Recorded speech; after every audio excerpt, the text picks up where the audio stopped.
Next, let's talk about the Samveda. Samveda is a Veda of songs of melodies and chants, and it's basically have 1,875 verses, which are basically primarily derived from the Rig Veda. So, जो मंत्र ऋग वेद में है, उसी को convert कर दिया into songs and melodies for the simplified language, so that everyone can understand the meaning of those mantras and connect with that divine energy.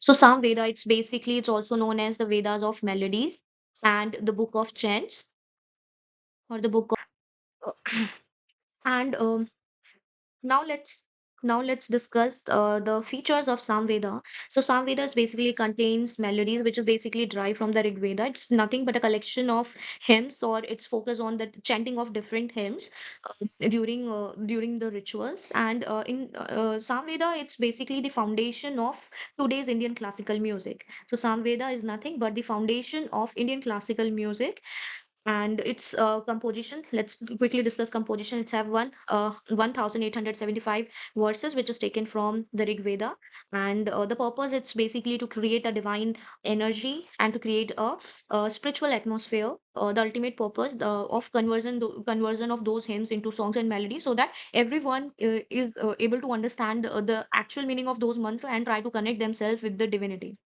So, and the verses are rearranged in such a manner so that they can performed in different rituals or different sacrifices.